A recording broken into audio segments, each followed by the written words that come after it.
being here with us this morning at Unity in the Valley, whether you're here in person or joining us over the live stream.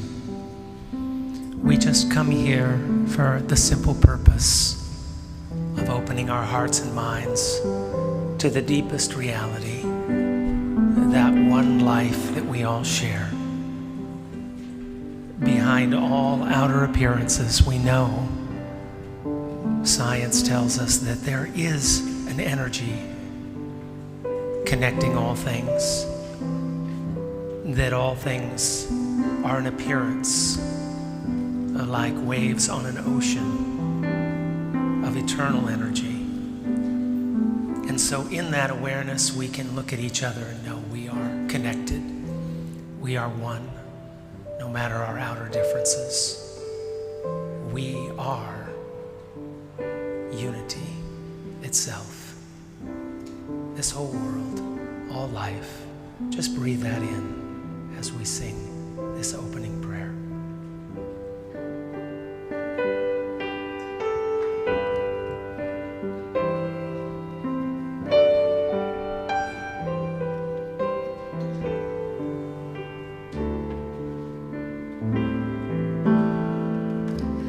It's in every one of us to be wise.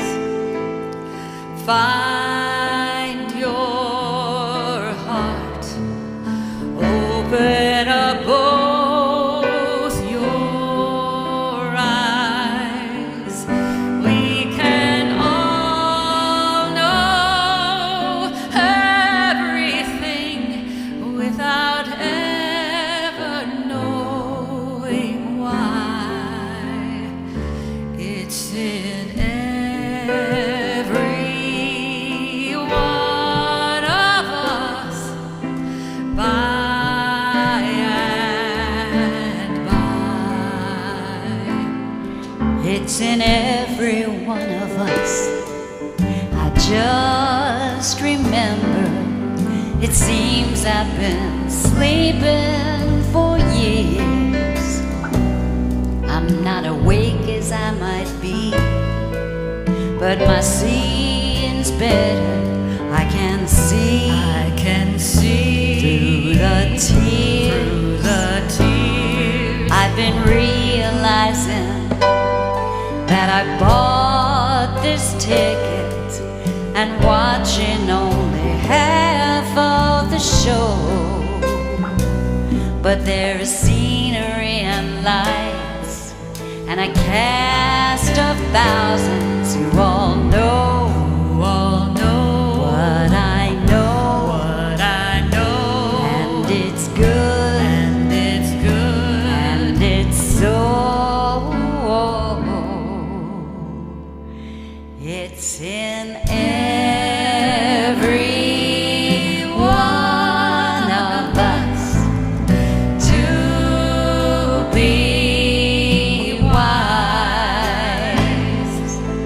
Find your heart, open up both your eyes. We can all know everything without ever knowing why. It's in every one of us, by and by.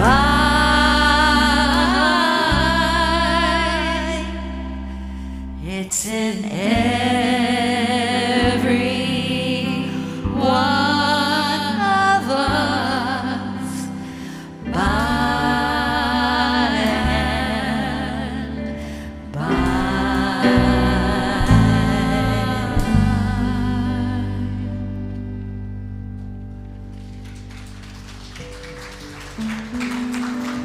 So just hold on to that little spark of joy, that little spark of love and light that you're feeling this moment.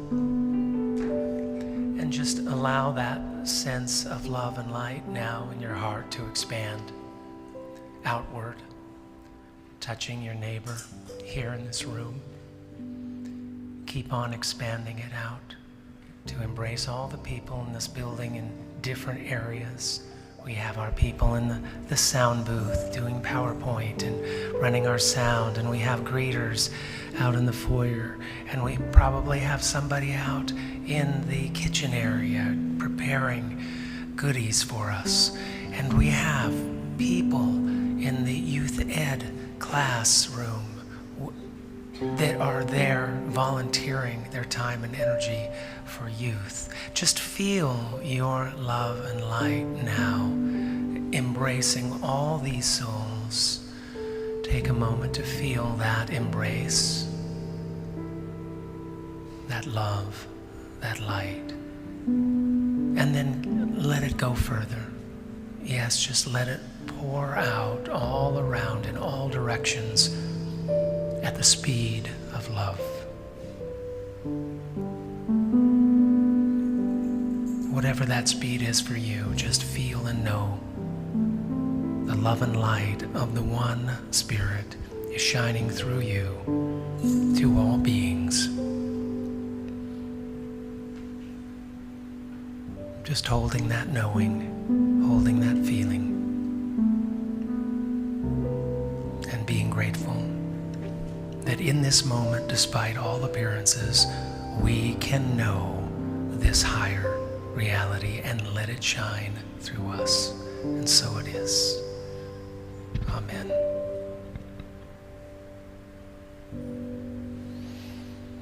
One big breath. In breath, take it in. Let it out. And now I believe my lovely partner is going to come up here and share some unity news with us.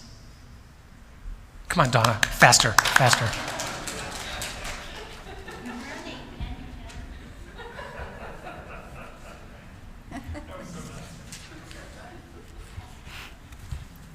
That's about how fast I do run these days.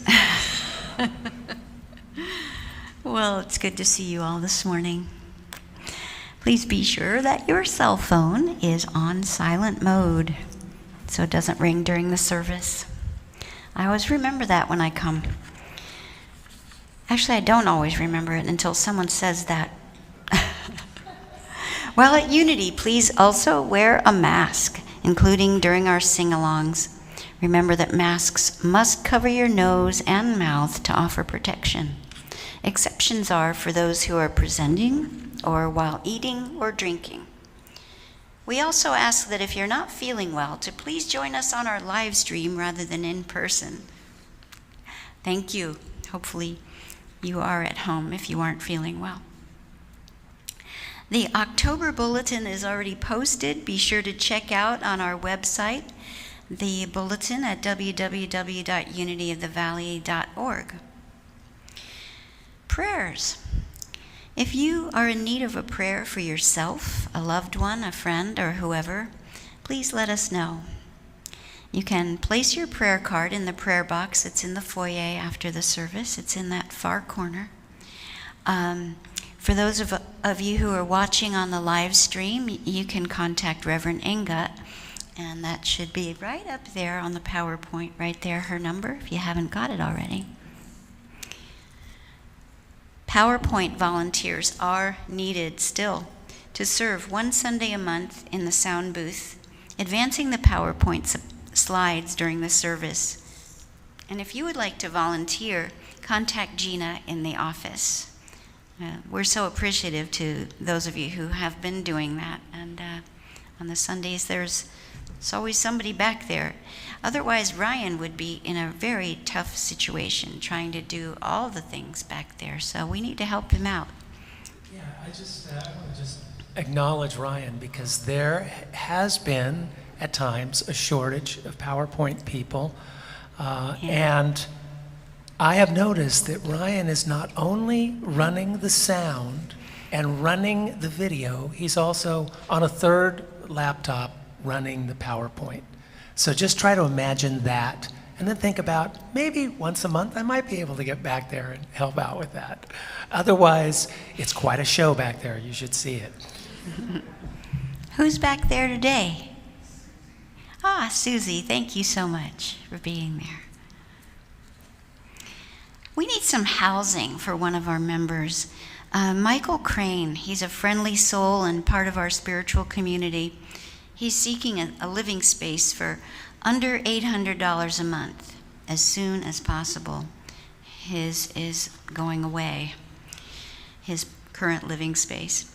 So if you have something like that, an ADU, or maybe you know somebody that does, that might have some place that he could live, I'm sure he would be a wonderful neighbor. And you can contact him. I'll say his number, but you can always contact Gina to get this as well. It's 541-689-3240. And the Unity Teen Group has reformed. The Unity Teen Group is grades 6 through 12, and that is led by Jim Drews. I said reformed, but I think it's reconformed in a different age group. But anyway, all the teens are going to be led by Jim Drews, and he has started meeting on Sundays from 10:25 to 11:25 in the Rainbow Room.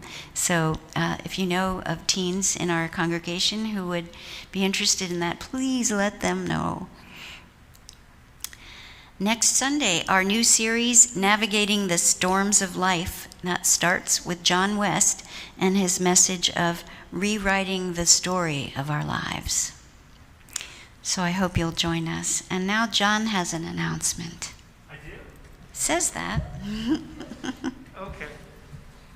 So we put out a survey, and the survey is in our most recent email blast that came out. And how many of you have not seen that survey yet? How many of you? Okay.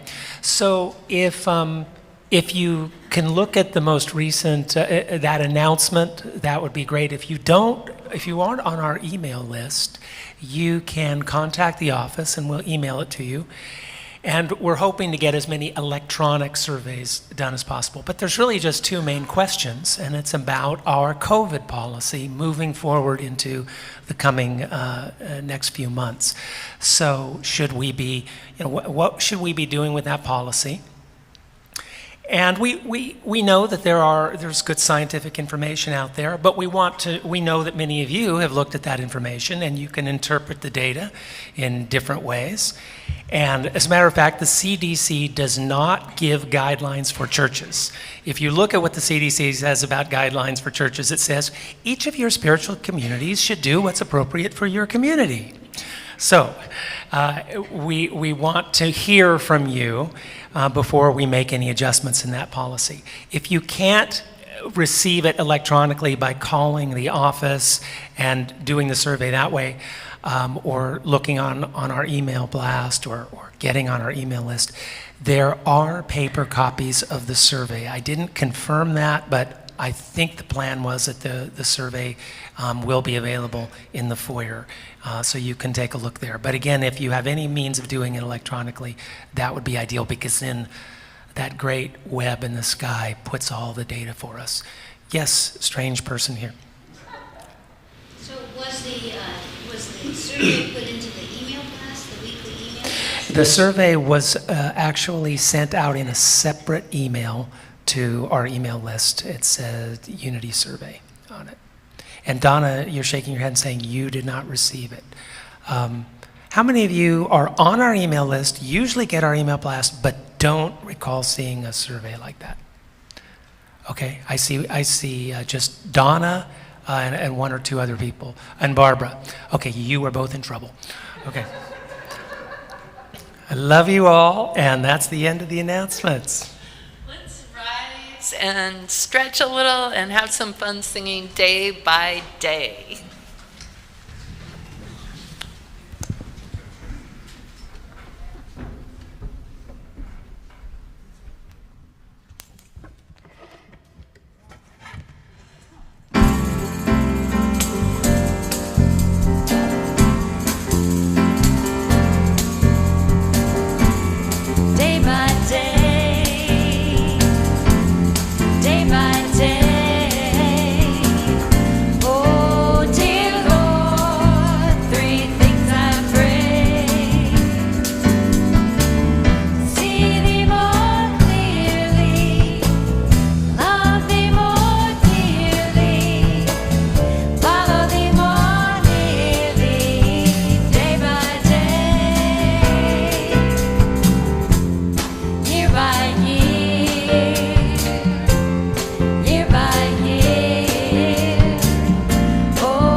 putting our hands together. Day by day, day by day. Oh, dear Lord, 3 things I pray, say thee more clearly, love thee more dearly, follow thee more nearly, day by day, by day, by day, by day.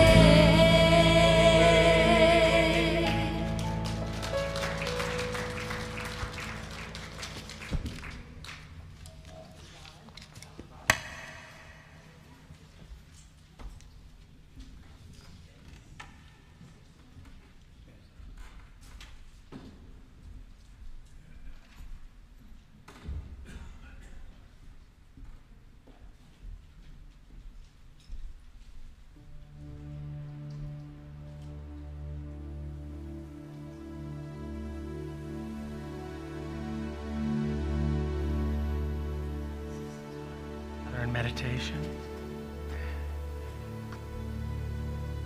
This is an opportunity now for us to go deeper.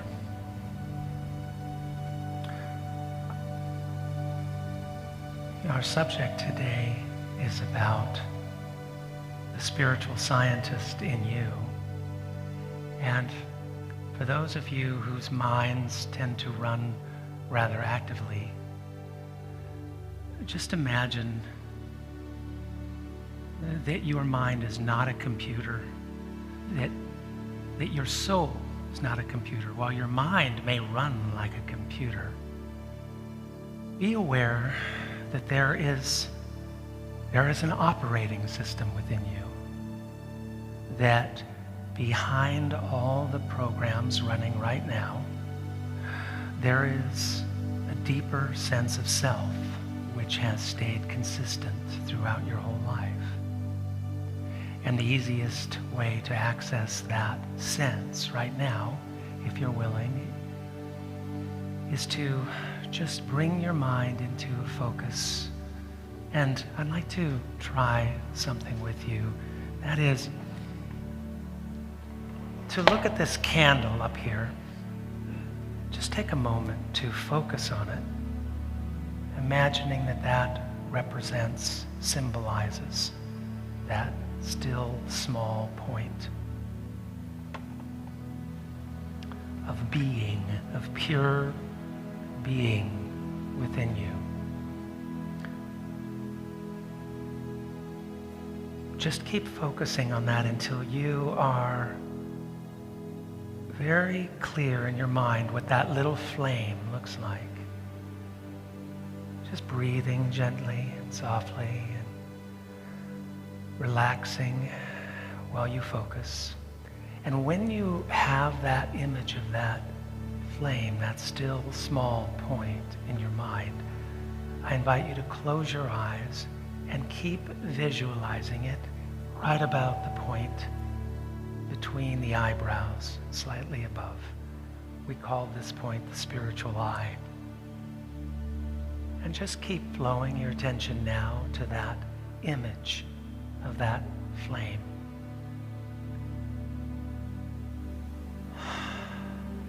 While you quietly affirm within, I am the pure light of being. We're talking about your true self beneath all the thoughts and all the computer programs running in your mind, consciously and subconsciously. You are the pure light of being. Just continue to flow your awareness to that imaginary light, knowing that it symbolizes the pure light of being that you are. Just keep relaxing, letting go of any other thought, any other program in the mind as you flow your awareness, affirming, I am the pure light of being.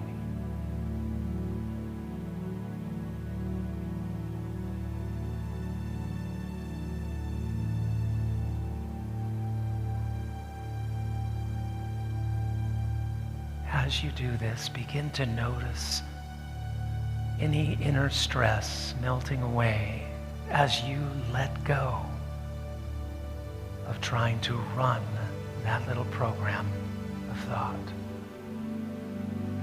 Let go of it all except this one point of focus.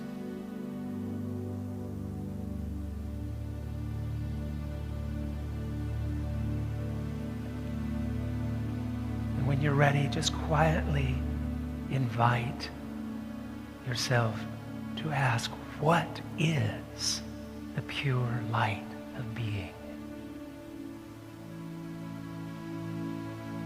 And be open for whatever answer flows into your being.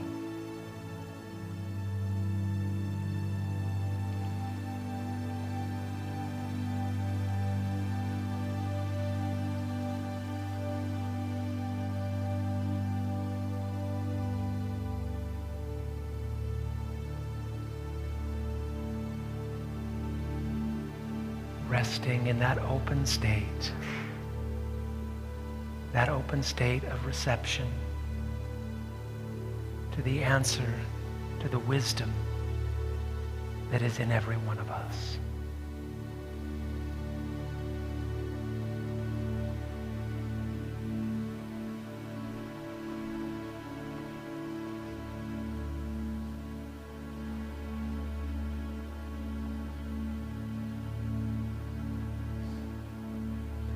Just continuing to rest there as our musicians come forward.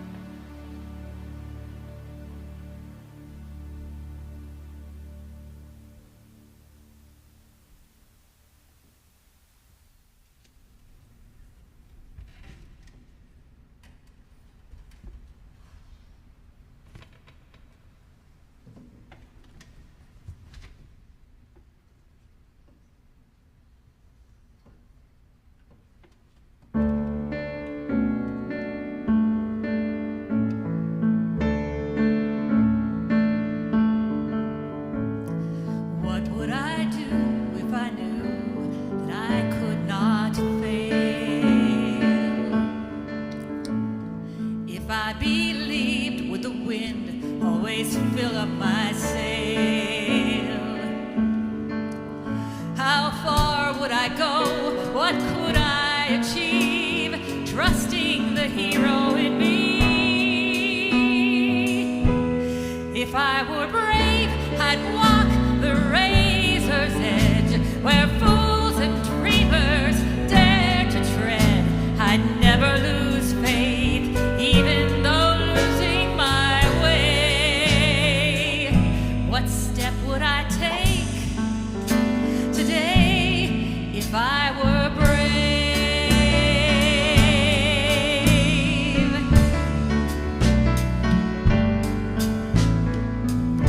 What would I do today if I were brave? What would I do today if I were brave? What would I do today if I were brave? What would I do today if I were brave?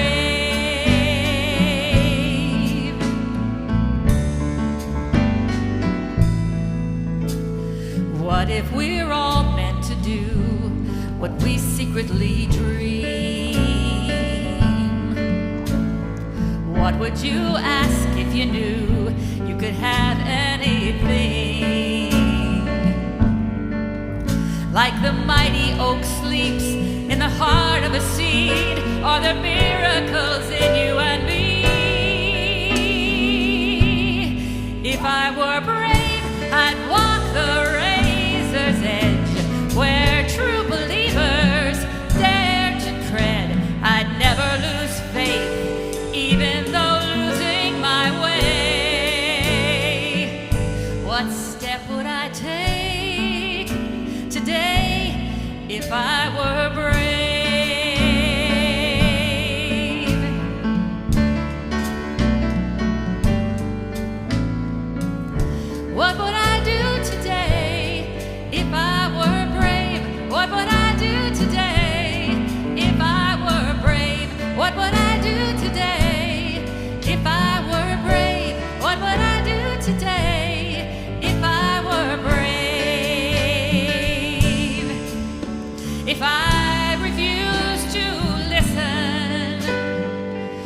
the voice of fear or the voice of courage whisper in my ear.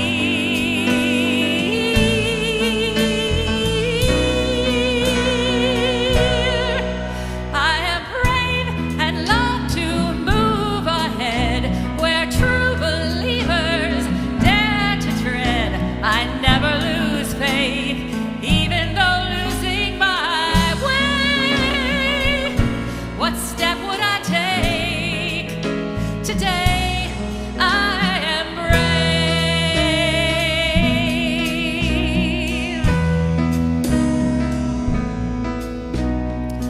What will I do today? I am brave. What will I do today? I am brave. What will I do today?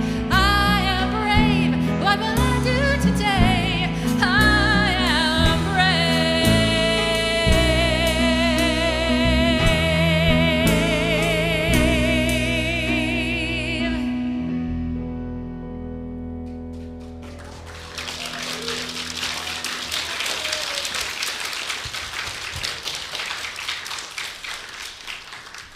Thank you. Thank you.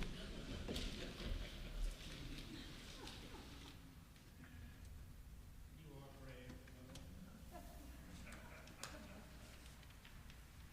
I think our team tends to be quite brave. You know,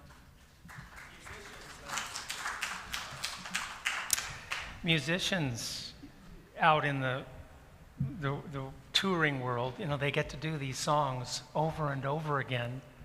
Our team has to put together new music, you know, each week. And yes, sometimes we go back and do ones we've done before, but they haven't been out on the road performing these things, getting them down. So it's like just coming up here and just learning and presenting new things. That's why anytime anyone out in the world of Donna's and my life asks us to sing, we're like, well, we don't have anything memorized. We're learning new things all the time, you know, so it's so hard. But we are exploring this idea, the spiritual scientist in you. And I've always liked science. I've always liked to be able to respond to Donna when she gives me a long list of to-dos by saying, it's scientifically impossible for me to get all that done today. And now last night, in the middle of the night, Donna awoke me with what they call a honey-do project. In the middle of the night, our bedroom ceiling was dripping water. So I want to ask you, do you think that could be explained primarily by science or Satan? I guarantee you it was Satan. So yes, we have some kind of water pipe that goes up into our ceiling to our showers and whatnot, and that's what was leaking. So what did we do? Some kind of temporary measure last night, and this morning I was out there trying to use two different kind of wrenches to figure out how to turn off the water pipe, the city water. It took one wrench going down and then another wrench to turn that wrench. But anyway, our water is off, and we have a selection of all sorts of little water containers that we have put out. So thank you, science.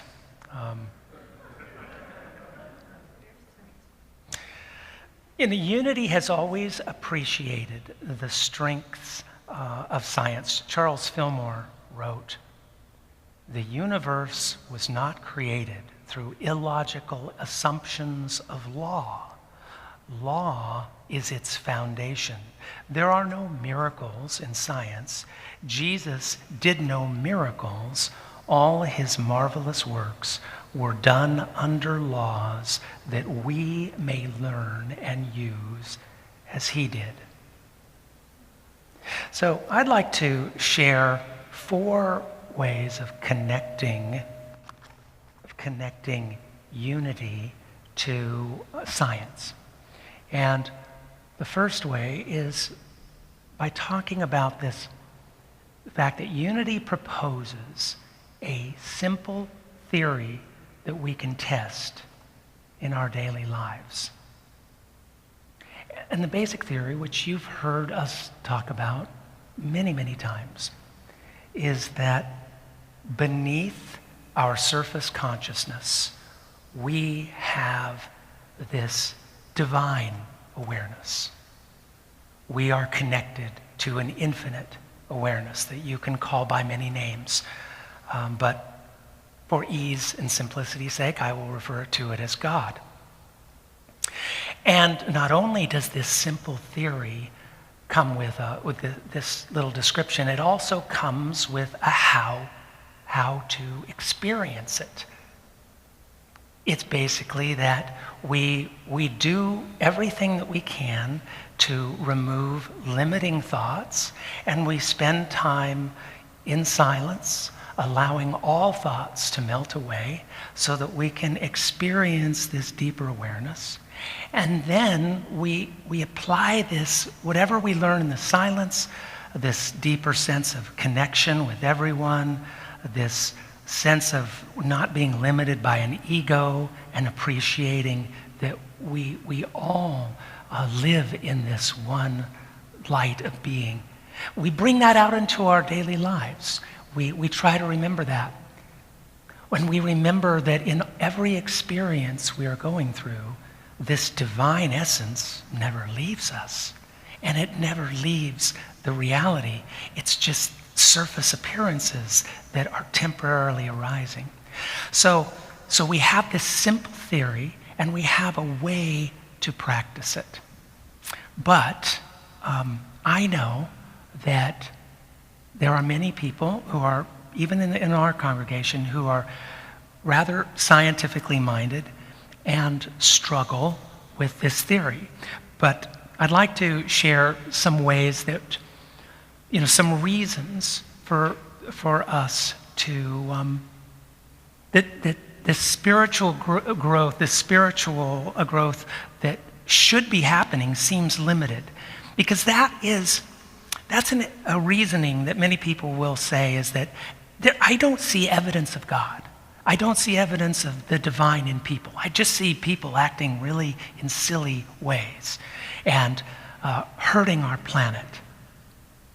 And so let's explore some reasons why this theory isn't as evident as it might be. And the first one is that the spiritual consciousness we're talking about is not something that is necessarily evident. Your neighbor, maybe this nice neighbor who is never bothered you with super loud music, who never minds when your pet leaves something in their lawn. This neighbor who just exudes this kind of quiet inner peace. A lot of people would just consider that to be a nice neighbor. But that neighbor could be somebody who is consciously aware of their inner divinity. But they aren't running over to you and knocking on the door and saying, "Hey, guess what? I know God." So that's one reason. Another reason why we don't see this kind of scientific evidence of this divine essence is that clearly we are evolving. We are seeing consciousness unfold in this world, but it moves slower than an hour hand. And when you're in the midst of it, it can move frustratingly slow. But I've often posed the question, would you rather live right now or 100 years ago? Would you like to receive the medical care that you would have received 100 years ago? If you were a minority, would you like to live in the world, in the United States of 100 years ago? If you were a woman who wanted to vote, when was that changed? In the 1920s?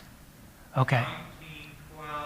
1912. Okay, so you probably thank you, Randy. You probably wouldn't necessarily want to be a woman in 1912. And I'm not saying everything has evolved to its highest place by any stroke of the imagination, but you can see the evolution. And if you were living in 1912, do you think you would want to prefer to live 100 years before that and receive the medical care that you would have gotten then?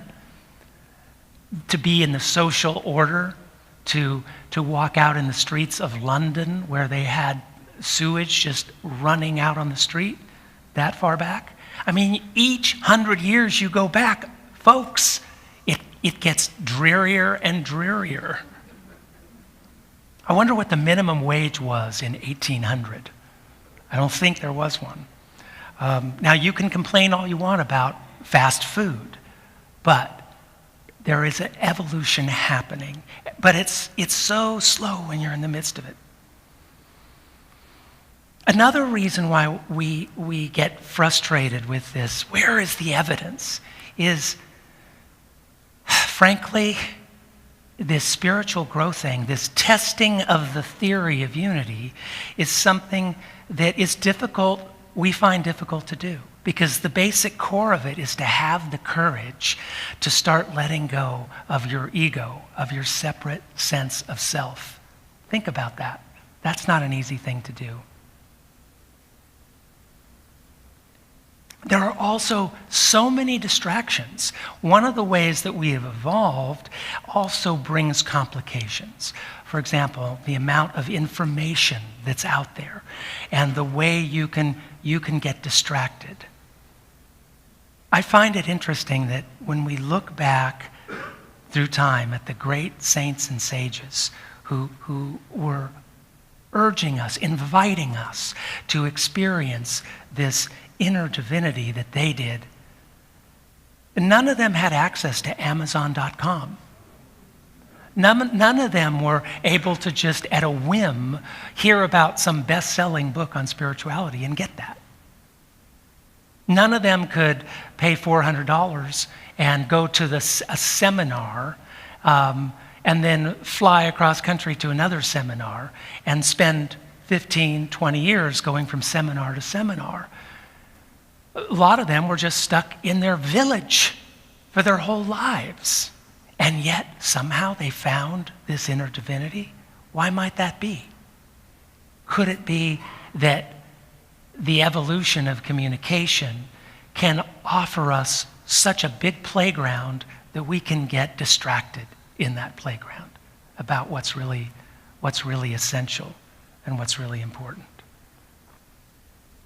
So moving on, some reasons to give this theory a chance. Now, we've seen some of the reasons why we don't see this theory in obvious operation, why evolution is moving slow and so forth. But here are some things to think about to give it a chance. And this is in addition to all those great saints and sages who have offered us so many integrated teachings that just talk about this fact that through quieting the mind and through focusing our attention and continuing to see the divine in all people and in yourself, you can awaken. The first obvious one to those who are science-minded is how much these principles, this basic principle that we have, this immense potential that if we can just remove our limiting thoughts, we can experience more of it. We can see that these principles are being practiced in the secular world. So just a couple things, quotes. Psychology Today, March 2021, there was an interview with a ABC news reporter. I think he's from ABC. His name is Dan Harris. And he wrote a book that had the subtitle about being 10% happier, because when he started meditating, that's what he experienced, just sort of a 10% improvement in his life. Now, my belief is that the more we focus on this theory of unity, the more we bring it into our lives, the greater the result. we can have 100%, we can have 200% change in our life. But that wasn't Dan Harris's focus. His focus was simply, he'd heard about the benefits of meditation, and so he's meditating. And it really, the tools that you use, like the tool of meditation, it's going to give you different results depending on how you use the tool and the purpose for which it's used. If you set your bar here, well, that's where you're going to tend to find as your higher ceiling. If you set your bar to the infinite and just say, I want to awaken to infinite consciousness, then you're going to tend to rise higher. So Dan Harris is interviewed in Psychology Today, and he's talking about how this basic principle of our inner potential and releasing it through quieting the mind is spreading all over. And he says, take a look at all the successful people who are doing it. Athletes such as the Chicago Cubs, entertainers from 50 Cent to Katy Perry, executives from the head of Twitter to folks at Google, lawyers, journalists, politicians, you name it, very successful people use meditation as a tool. Here's an interesting quote from Bill Gates, because often I will be thinking about spiritual tools, and I'll think of somebody who I think, that's an amazing person. I just bet that they're using these tools somehow. And so last night, I didn't know anything about Bill Gates' spiritual practices or meditation, but I just thought, he's a pretty remarkable person who has changed many lives. Let me see what he's up to. So, Bill Gates said in 2018, back when I was avoiding music and TV in the hope of maintaining my focus, I knew that lots of other people were using meditation to achieve similar ends, but I wasn't interested. I thought of meditation as a woo-woo thing, tied somehow to reincarnation, and I didn't buy into it. But since those early days, he has begun to practice on a regular basis, and he talked about how he and his wife, Melinda, were practicing it in the mornings together. Now, I think if he practiced with a little more focus, he and Melinda might have kept that marriage together. I read separately that she continues with her meditation practice. Then there are elite athletes. The other day I thought of Rafael Nadal. I like tennis. And he is now the tennis player with the most major tournament wins, 22, most in history. And I thought, I just bet that somehow he's using these principles. So I looked up him. Sure enough, he says he uses yoga and meditation.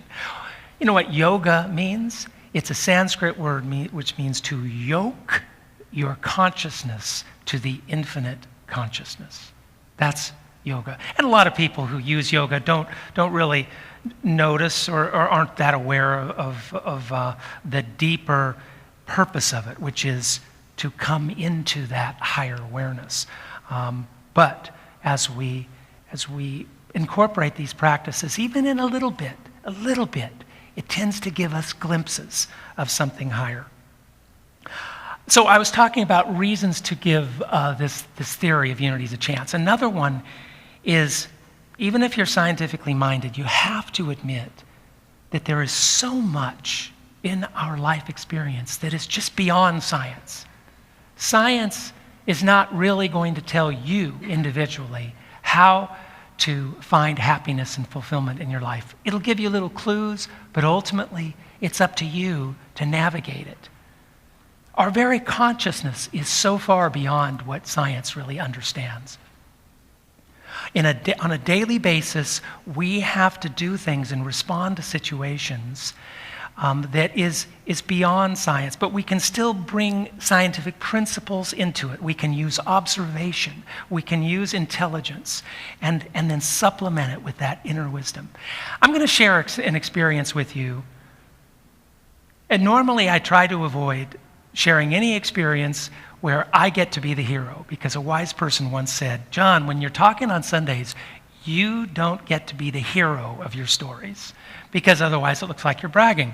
So today I'm going to give one exception, because it illustrates in my life how I find that I have to come up with answers that science may not be able to provide. So we have been having a family reunion, and it's a big reunion. There's aunts and uncles and grandkids and great-grandparents, and there's this wide variety of people. And one of my favorite older relatives and I, a gentleman I've known my whole life, he's about 83.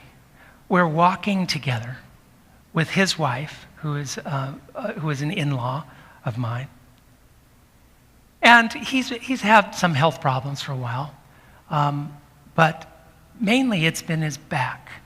And so we took a walk, overly strenuous walk. We shouldn't have been walking that much, but we did, and we came up this rise to our street, and this beloved relative of mine says, I gotta stop, my back's hurting. He bent over, and I walked over, and a lot of times I think I can cure things. I don't know why. So I walked over and I said, well, why don't you put your arms around me, facing me, and just bend your knees a little bit and see if you can stretch your back out.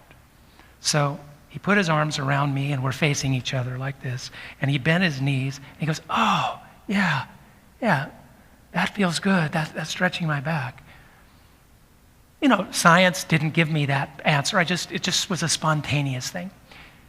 And then I said, you can bend your knees a little bit more. You can bend your knees more and relax more. And so he goes like this. He bends his knees more. And then I noticed his weight was heavy on me, and he was snoring on my shoulder. So I'm holding him just off the sidewalk in the street, and I say to his wife, he's passed out. And she says,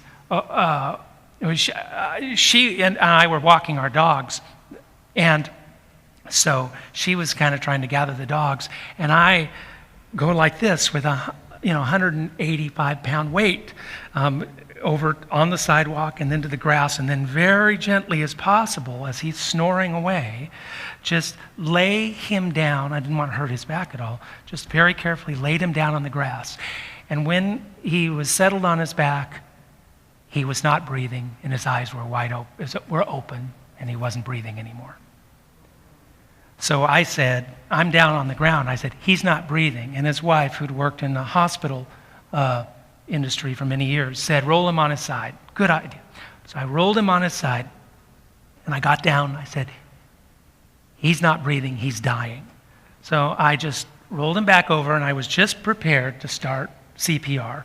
And she said, don't do that. He has a DNR. And I looked. She pointed at his wrist. And he has a wrist a band. I didn't know you're supposed to look at this. And it says, do not resuscitate. So here I am with this beloved person on the ground, not breathing. His wife says, I can't give him CPR. But a little thought in my mind went, I heard him breathe, take a breath when I rolled him onto his side. So I rolled him back on, and I heard another breath happen just spontaneously from the rolling action. So I rolled him back, another breath, and I said, he's breathing if I roll him. And she said, that's okay. So I went back, this way, breath, this way, breath, this way, breath, this way, breath, this way, breath, this way, breath. And I got down, and he was breathing again.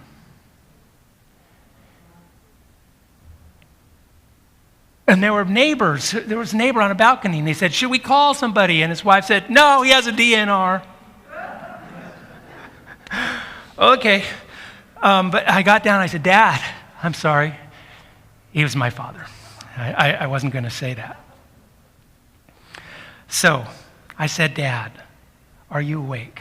And he said, yes. In a few minutes, he was sitting up. And he found out what happened.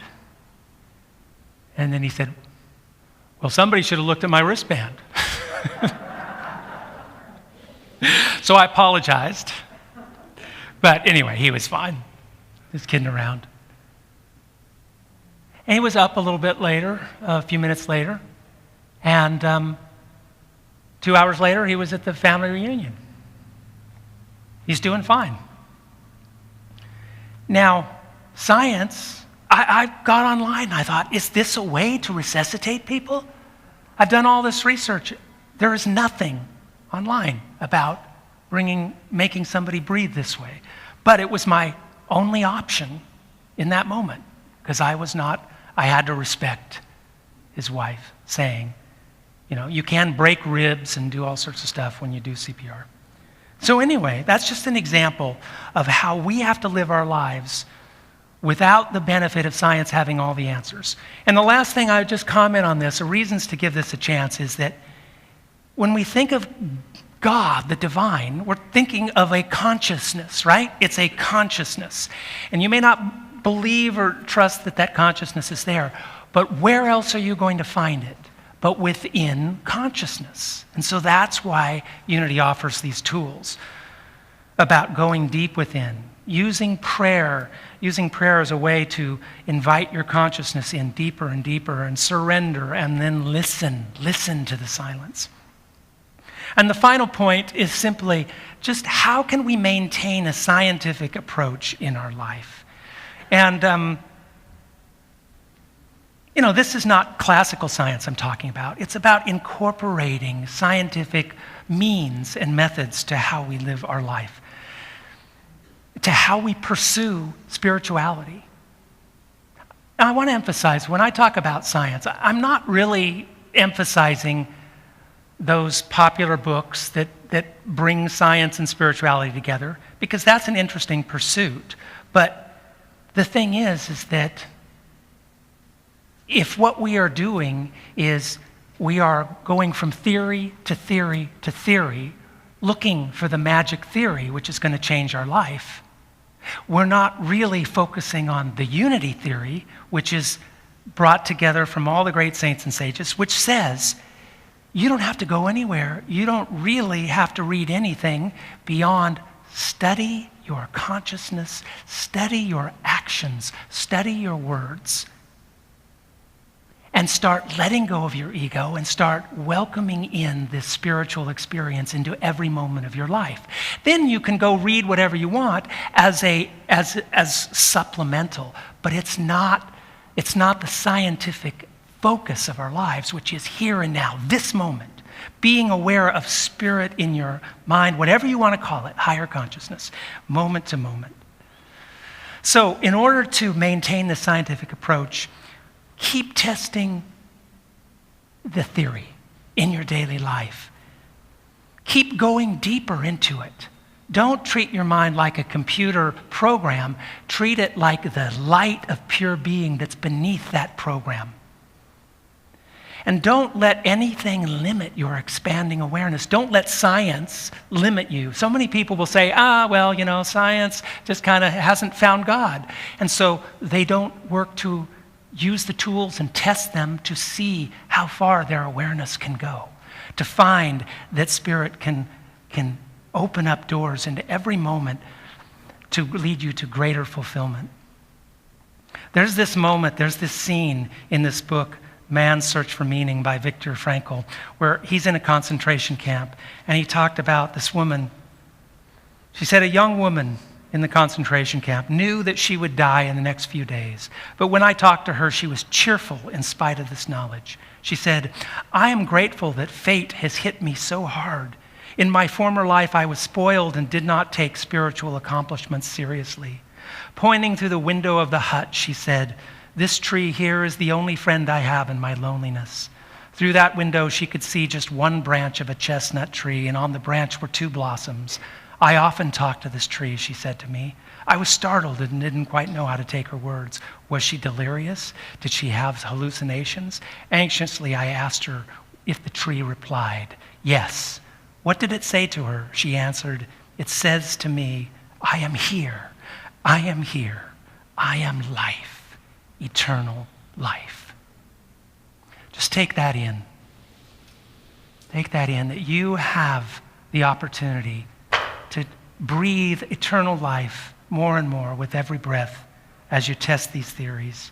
This simple theory that God is behind your thoughts And all we need to do is day by day to be ever more present to that now experience. Just as you hold that in, I'm going to invite our musicians to come forward.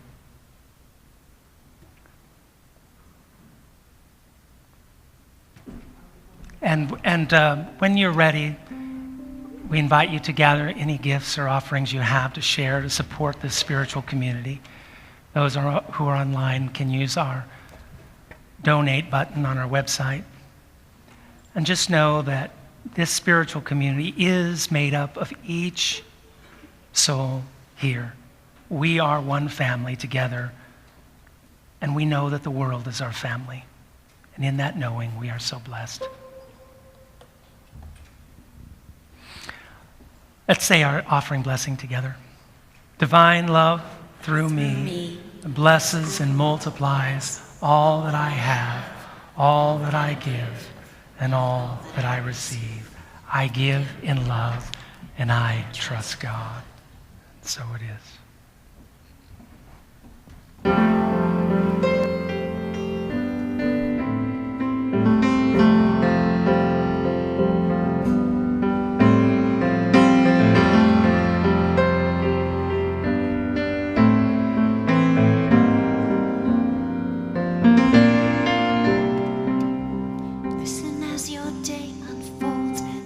What the future holds, try and keep your head up to the sky.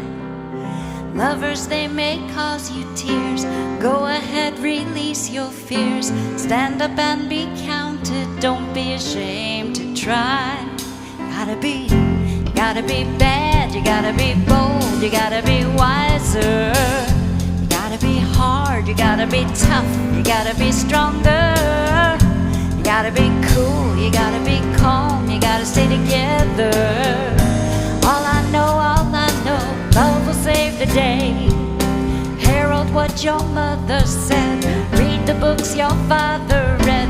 Try to solve the puzzles in your own sweet time. Some may have more catch than you, others take a different view.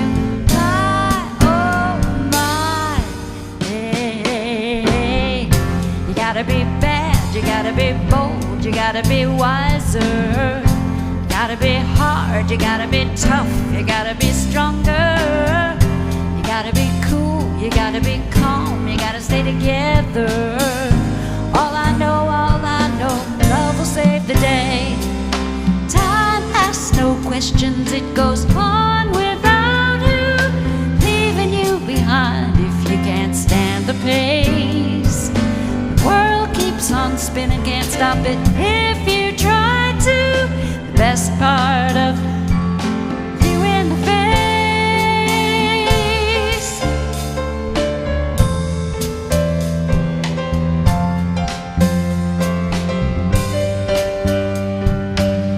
Whoa.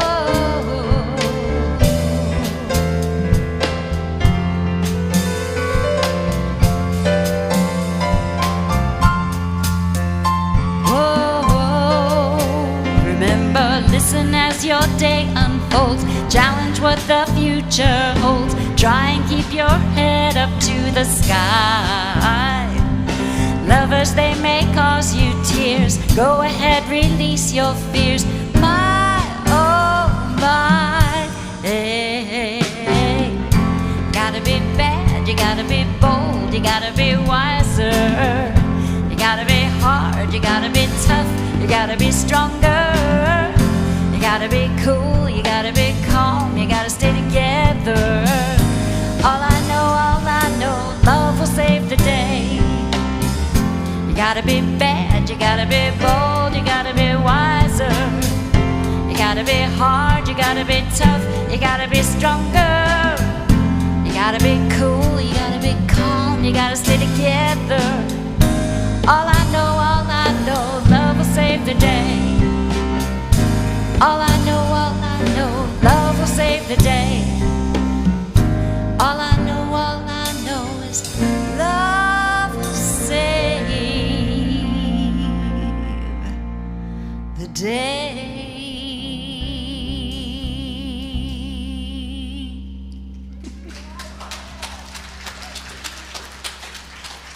was fast.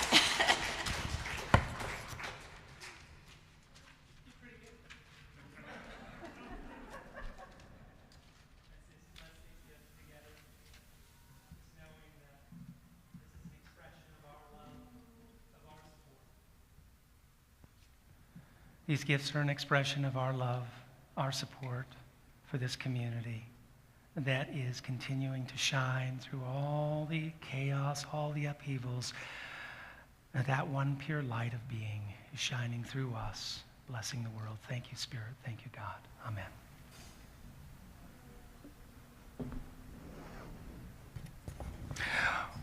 Hey, shall we just give a big thank you to everyone who is creating this community, creating this service.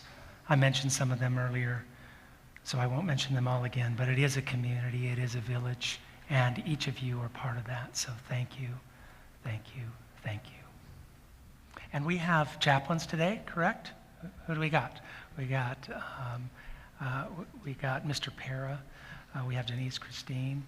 Great. Thank you both for being here. So if you want to meet with them afterwards to pray, they are there for you. Please rise and let's sing our peace song.